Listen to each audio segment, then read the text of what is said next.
So let's talk about Kendrick Lamar because we had him as one of the biggest winners of the Grammys. Does like has a sweep. He is getting like all of these crazy things happen to him. First of all, we just have this like beef that started. Like Kendrick Lamar somehow ignited the hip hop world. Like have you seen a beef like this in the hip hop world in your lifetime that has totally sparked this like craziness that has just gone viral virtually? It's everywhere. I mean, to answer that question, no, because things haven't been able to go viral in the way that they can in Mm, 2024, 2025, like just with all of the different channels that we have through social media, like something can go like that and catch virality, even in a way that it couldn't do it even 5 years ago, especially not 10 years ago. But I guess technically in my lifetime, like there was the Jay-Z Nas beef, yeah, but I yeah, don't remember it. yeah, So I'm not gonna say yes, but no, there's been nothing like it in my lifetime, at least that I can remember. yeah. In your like hip hop listening lifetime, I guess would be a better question Right. then. Yeah, Yeah. No, because like nothing yeah, like it. yeah, it is so crazy and like this like started something that yeah it was some tracks back and forth, but really what it did it almost brought like this insane like this hip hop's a very popular genre, but it almost just like brought even more popularity to the genre. It More did, yeah. like so many more people were aware of like what's going on. Like my wife, who never listens to hip hop, like really does not like hip hop to the point of like being annoyed if I even have a song like playing. If like she's out somewhere and I put a song on, she comes in, she's like, "Oh, what are you listening to?" Like, but she was like, "Oh, like this isn't this crazy?" Like Yeah. It Kendrick and transcended Drake. the genre for Oh, sure. It did. absolutely. So much. Yeah. And you know Yeah. what it's like? This is why I love hip hop, is because I also love sports. Hip hop Mm, is a sport yeah. more than Yeah. any other genre in music is. Absolutely. And so it's very competitive and it comes and goes in waves, this level of competitiveness. Yeah. And so what it's like is, let's say 2016, we've got the Mm, Warriors and the Cavs. mhm. Everybody knows about that series. Yeah. Everybody knows that the Warriors had maybe the best regular season of all time Yeah. and that they were winning. They were up Yeah. 3-1, and Yeah. LeBron did what nobody else had ever done Mm, before because mm, LeBron is also one of the best. yeah. That is Yeah. what you can equate this year to. We have Yeah. Drake, who is the biggest streaming artist Mm, of all time, debatable with a couple other artists. At least in hip yeah. hop, he is. Yeah. And Totally. so you can debate, this is like Drake's regular season, right? Like Yeah. Yeah. he's putting up the most numbers. The Warriors Yeah. put up what, 73 wins, 72? Yeah. Yeah. It's like that. Drake's putting up 72, 73 wins in the regular season, but Kendrick is the one that has the competitive juice to Mhm. extinguish that fire when it really counts in the playoffs, right? Yeah. Yeah. And so he puts out this verse on Like That, just ignites the world on fire. Yeah. Absolutely. Ignites the Yeah. world on fire. And the only thing that it can be compared to was back in like 2012 or 2013 when he put out when he put out the Control verse that Mm, yeah. also reignited that competitive fire in hip hop where you had rappers that you don't even remember nowadays Mm, coming yeah. out of the woodworks taking shots at Kendrick. Yeah. Yeah. It's similar, Totally. but it's on an even bigger scale because this Yeah. time Kendrick decided to take on the 2016 Warriors. You know Yeah. what I mean? Definitely. Yeah. Yeah. Yeah. So it transcends genre, it transcends everything. It is Mm, a pop culture moment. yeah. Absolutely. Yeah. And he then on top of like blowing this up, he then has this insane back and forth, which like so like some of the tracks are like meh, like some of the stuff that Drake does, even maybe one or two of Kendrick's tracks are kind of like but then he ends it with the ultimate track that he wins. How he won 5 Grammys? Was that Five it? Grammys, 5 Grammys clean for, sweep. which is so insane. And And then on top of that, like there's no response from Drake to that last song, or at least nothing Yeah. like nothing really that legitimate. Like, Yeah. yeah, there's some talking or like, you know what I mean, but there's Yeah. nothing, there's no response. Which, to be honest, there was a point where I was like, even though I knew that like Kendrick didn't really like Drake, like I knew that there was like that tension there. There was a point where I was like, is this like just a big publicity stunt? Like just because of how much it Yeah. like blew up and like, but then like as each track went back and forth and it got more and more serious, I was like, yeah, this is not like, you can't be calling somebody a pedophile and that be like, it was just a publicity thing. Like this was Yeah. just to Yeah. bolster No, both of our I'm just streams. kidding. Yeah, exactly. So um, it like it got dark pretty yeah, quickly. It really got quickly. dark. Yeah. So yeah, I mean, it turned into not Kendrick versus Drake, but Kendrick using Drake as an archetype, Mm, and instead it became the culture versus everybody else. yeah.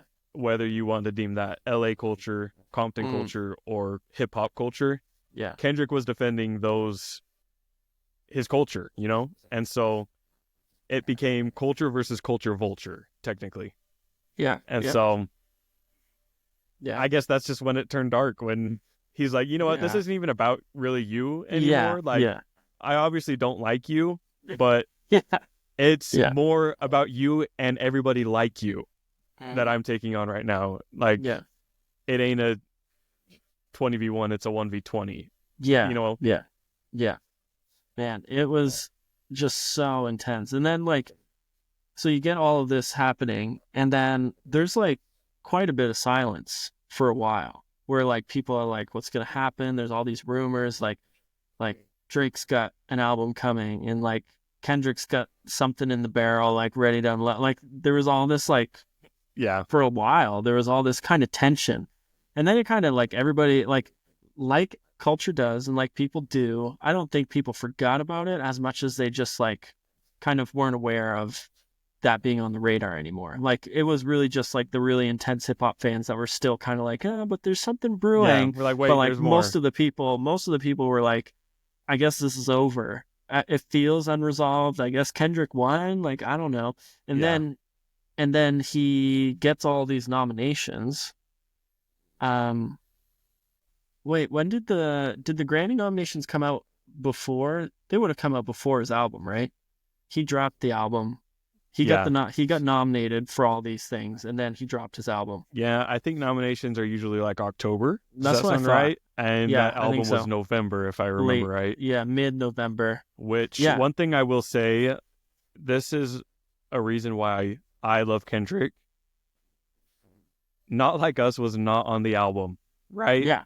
He Yeah. could have put that on the album, and it would have been the Absolutely. number one album on the charts for what, 4 months? Like, Yeah. it would Seriously. have. Yeah. I mean, at least the hip hop charts, it would have been number Yeah. one for a long time because Yeah. people were just streaming the heck out of that song. Yeah. But he Totally. never sacrifices anything over the Mm-hmm. integrity of his album. Mm-hmm. I love that. Yeah. Especially because that song actually would have fit on the album, you know, with the West Coast Yeah. hip hop style themes. Totally. It Yeah. would have fit, but Yeah. I don't know. He just said, I don't want it on the album, so I'm Yeah. not going to put it there. That's cool, Yeah. man.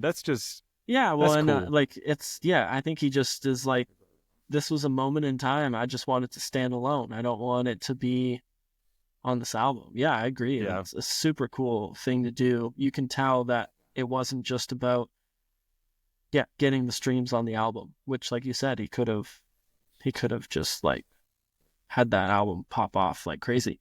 And then around that time, and maybe it was before that time, the timeline to me is murky, but he gets announced to be playing the Super Bowl, which It is was around that massive. time, too.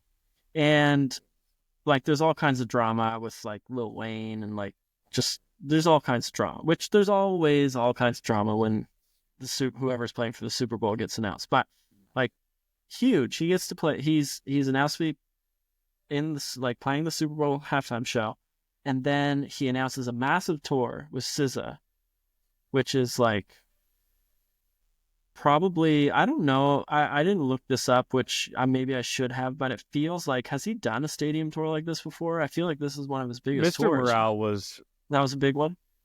I mean, I would assume it was a stadium. I saw it at the Delta Center, Okay. which holds like, I don't know, 20,000 Yeah. maybe. Yeah.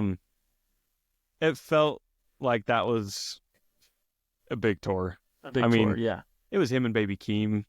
Yeah. That's pretty Baby big. Keem's Yeah. not as big as SZA, and SZA will pull a different kind of Oh, crowd too. yeah. So Totally. Yeah. obviously Yeah. it's gonna be bigger, but Yeah. that felt pretty big. But Yeah. I don't think he toured for To Pimp a Butterfly, really, did he?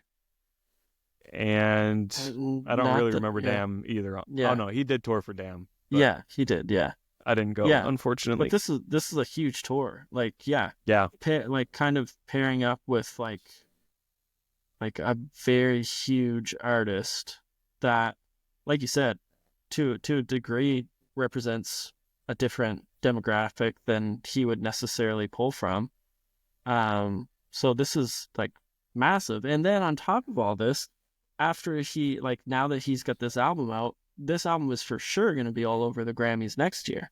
Yeah. So we've Yeah. got like we have Kendrick Lamar, like 2 full years, maybe even a little bit more of that, of just like Kendrick Lamar. And is this like one of, because I think a lot of people thought Kendrick is done. He's washed. He's over. After Mr. Morale, and he kind of quieted for a while. I think people were, even though his fans were like, no, this is what he does. He just kind of sleeps for a little bit, and then all of a sudden he puts out this massive thing. But this is different. This is different than him just like putting out a huge album like he's done in the past. This is like him. I don't know if after like he realized what happened with this whole beef thing with Drake, I don't know if this was him just being like, I'm gonna just like push this to the moon. But yeah, you know what it feels like? It feels like 2024 was his how do you say that? Like, it was like the last push to add to his resume to present to everybody and say, I'm the greatest hip-hop artist that ever lived. Yeah. This is what I did. Like, you've seen what I've done in the past. Good Kid, Mad City is like the longest charting hip-hop album in history. To Pimp a Butterfly is critically acclaimed as maybe, if not, one of the best albums of all time, all genres. Yeah. Damn put up crazy numbers commercially and won a Pulitzer Prize. Mr. Morale was my little baby showing you what goes on in my head. Super personal, yeah. And now I just buried the biggest rapper alive. Yeah. Did the Super Bowl, did a world tour, won all these Grammys. Like, this is what I've done. Take it or leave it. I'm the best hip-hop artist that ever lived. That's kind of what it feels like to me.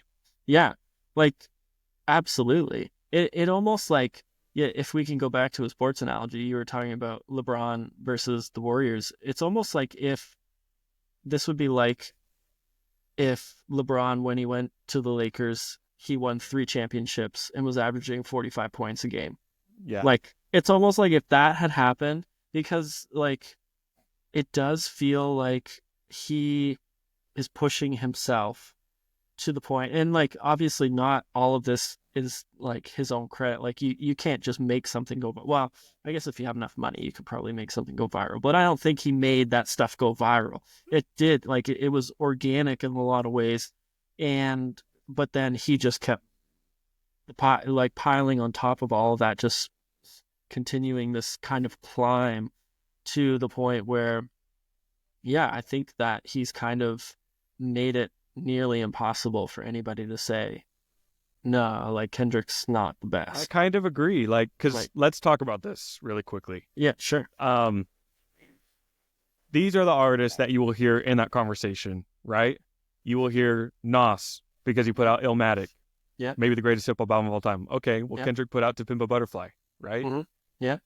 You hear Jay-Z. He had longevity in the game. He put out a bunch of great albums. Okay, well, so did Kendrick. Kendrick hasn't missed yet. Jay-Z has misses. We're not going to talk about that right now, though. Yeah. Or you hear Kanye West. Yeah. Which, that's debatable to me. Yeah. I mean, Kanye has done a lot for hip-hop. He has changed the soundscape of hip-hop twice. And he has My Beautiful Dark Twisted Fantasy to put up against Illmatic and Butterfly to me. But I don't know. I agree. It's hard to just say, like, how can you argue Kendrick not being the greatest now? I don't know. Yeah, because he like, and each artist has their own style. Like you could argue maybe with Kanye that like the things that he did were more influential on a producer level than they were Yeah, influential absolutely. anywhere else. Whereas Kendrick, you could argue he was more influential, like lyrically, with his Culturally, too.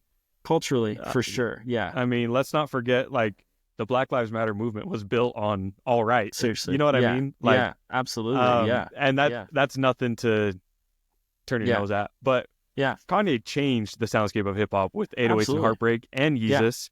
And yeah. let's not forget that before the College Dropout came out, I mean, it was pretty much gangster rap. And Was yeah, Kanye yeah, kind of turned it into backpack rap, talking yeah, about things that, whatever he wanted to. yeah, yeah. And it kind of was epitomized, cemented when Graduation beat out 50 Cent's album, Mm, when they were going up against each other. yeah, So, yeah, I mean, the influence, you can't really argue. yeah. I think Kanye has Absolutely. Kendrick there, but Yeah, Kendrick when you're has talking Kanye in about almost everything shaping, else. yeah, when you're Who has talking about stronger shaping, discography?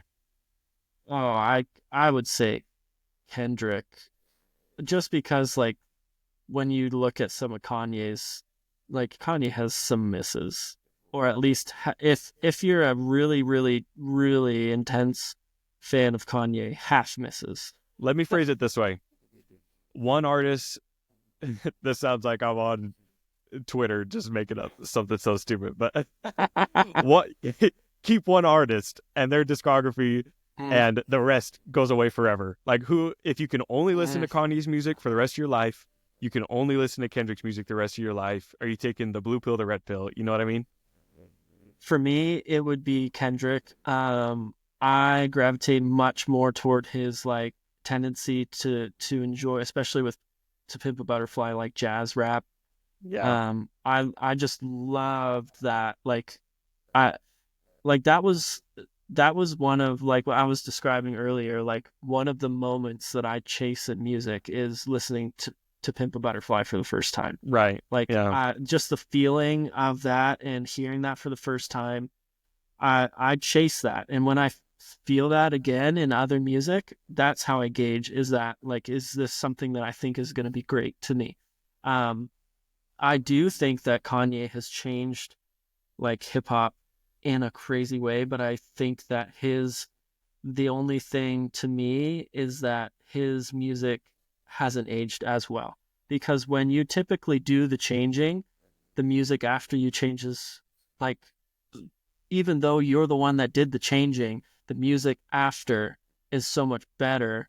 Like, because it's not like you're going back to gangster rap, which is a total different thing. Kanye is this bridge from gangster to what we have now. And Yeah. so, like, to me, a lot of what I hear from Kanye, other than Yeezus and My Beautiful Dark Twisted Fantasy, I like those two albums. I love those albums. But when I hear like 808s and Heartbreak, when I hear Graduation, to me it feels like the production side hasn't aged well. Even though I can acknowledge that those are monumental pieces of work that has shaped hip hop. To me, I'm like I don't go back to those albums a lot because I don't love the sounds sonically anymore that those albums represent. Whereas, My Beautiful Dark Twisted Fantasy, I'd listen to that all the time because I love that dark. I love his dark um, sound that he has there, aggression, especially in that. I loved how he teamed up with Bon Iver and did some just Yeah. amazing stuff on that album. Like there's some great stuff there, but I would probably have to say Kendrick just because I feel like his stuff hasn't done that to me. It doesn't feel like, oh, this hasn't aged super well. I'm not into this as much anymore. I feel like I could listen to any of his albums and be like, I love this, and I'll eat it up forever. So it's one of those things that's really hard because I think it comes down to like what artist did you have like the best moment with? Like usually that's what it comes down to. And if Yeah. you had a better That's moment true. with Kanye, then you're probably like just because you have the nostalgia of that and you just have the love Yeah. for that, you're probably always going to say Kanye. If you had the better moment with Kendrick, you're probably always going to say Kendrick. And to me, I had that better moment with specifically To Pimp a Butterfly. But Yeah, that makes that's sense. just me. But for you, would you lean more toward Kanye? You would I think I keep, would, yeah. yeah, yeah. And I that's think fair. I understand it. I get it. not to mention just the sheer volume, Yeah. honestly. You know what I mean? Yeah, Like, totally. he Yeah, has so many yeah. different sounds. He Because for does, me, for sure. I think Graduation has aged well, Hmm.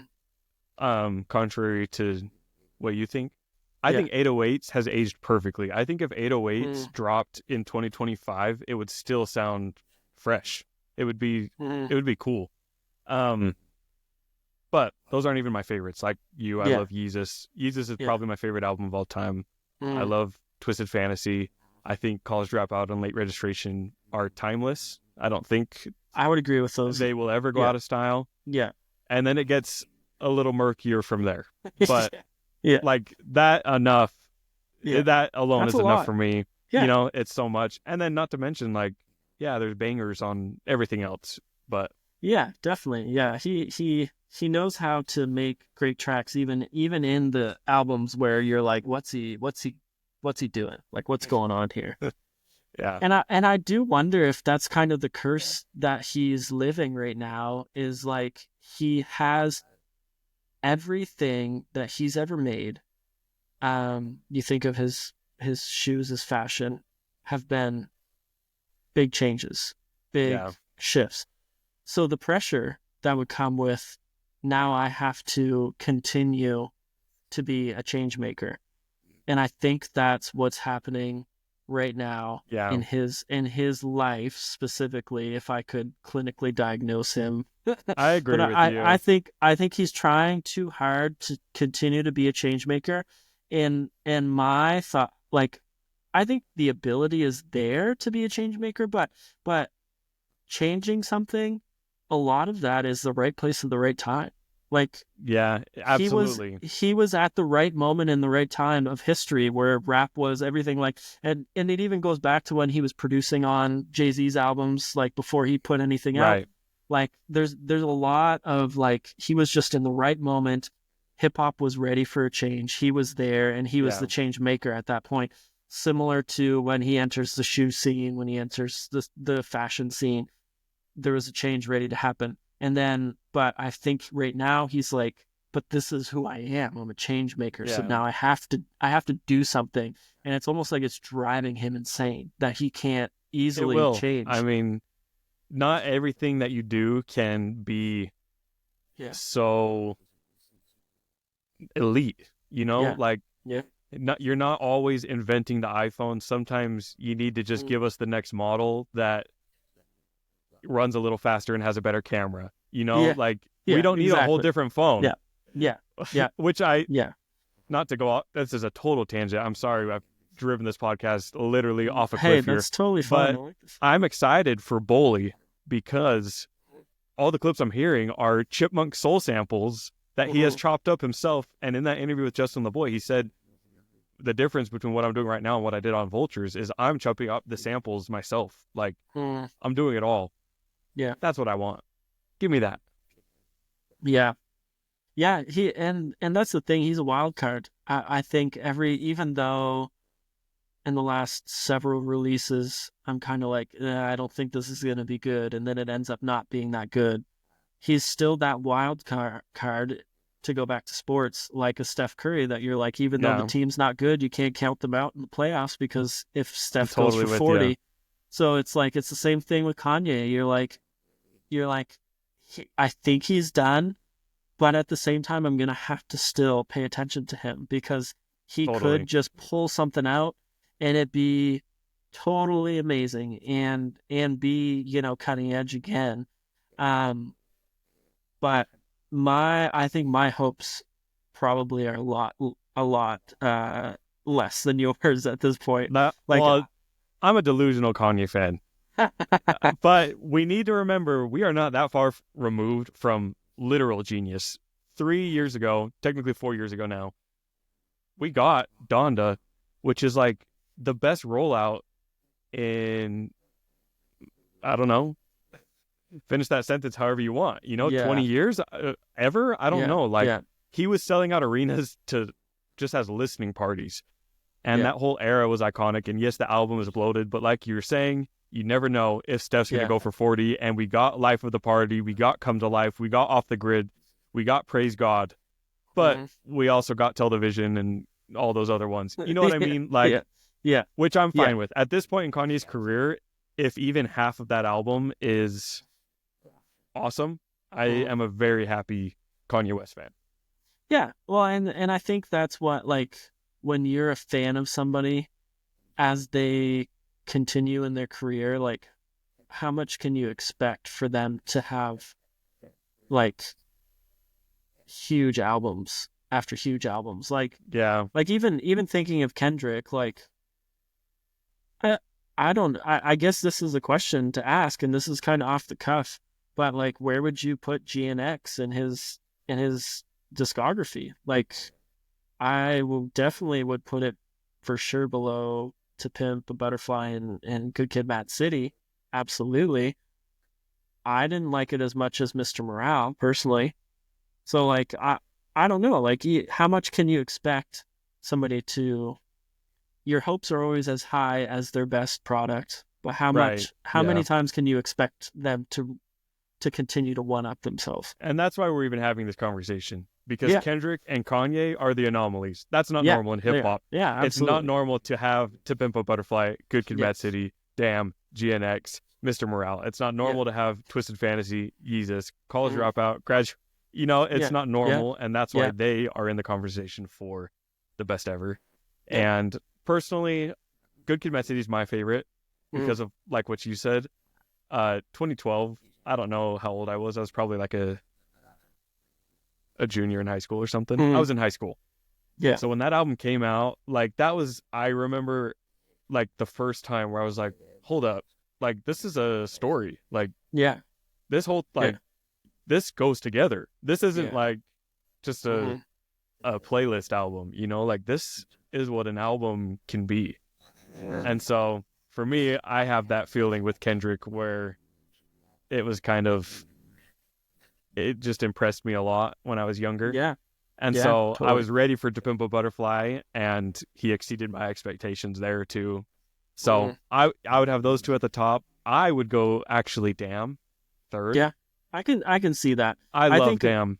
Damn was really good. I just think the emotional connection I had with Mr. Morale was stronger, and I think that's why I go back to it. That's very fair, and I agree. I had a more emotional connection with Mr. Morale too. But one of my favorite things in music is when an artist like Kendrick or Kanye of that level of popularity is able to walk the very, very thin line of commercial success, but also there's a whole lot to dig into as a music nerd. Yeah, definitely. Where there's a lot of depth to it, where Kanye and Kendrick are both phenomenal at doing that. And Damn is the perfect example of that, because I would assume it's maybe Kendrick's most commercially successful album. Maybe Good Kid, Mad City would have a word with that. I think Damn would be. Okay. Yeah, I think so. But it also won a Pulitzer Prize. Yeah. You know what I mean? So crazy. So it's so crazy. It's insane. Yeah. I probably would go GNX there, then Mr. Morale, just because I'm going to revisit GNX more. Yeah. It's Mr. Morale is still. Mr. Morale is hard to listen to, not because it's bad.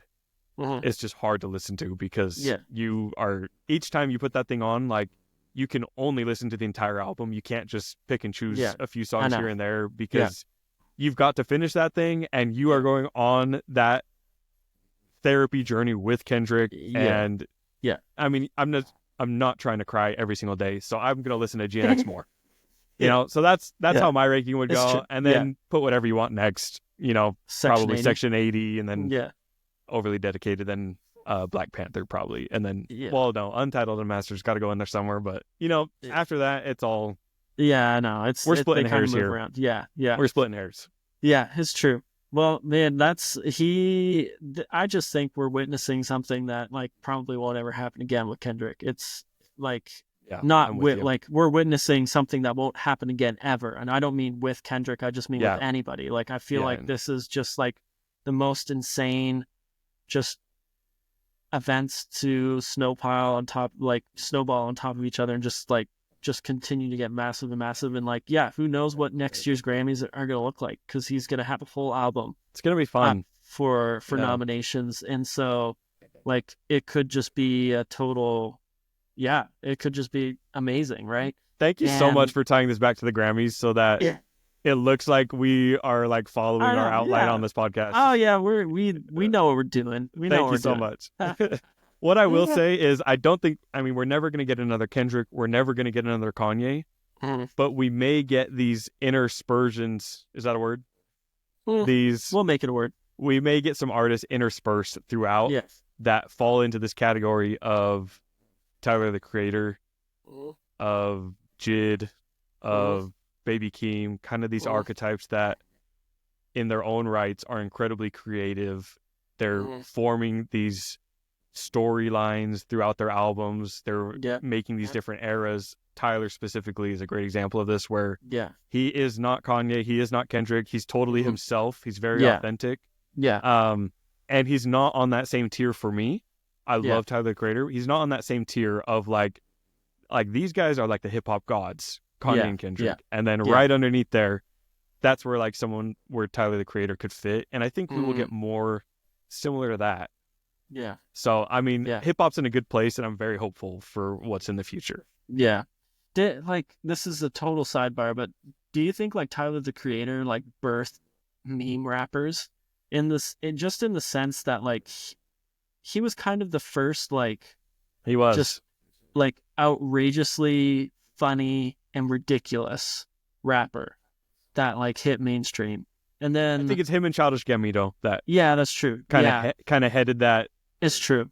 Yeah, Childish Gambino, absolutely. Like his whole career was basically just started as like almost like a spoof. It felt like. But what's phenomenal, like you can just see the genius behind those guys, because as their career has evolved, like they are giving us albums that are on par with some of those Kendrick and Kanye albums. Yeah, like, totally. In terms of creativity, execution, production, vocals, everything. Like they've got some 10 out of 10s, and it's impressive to see where they started and where they ended. I love a good artist evolution arc.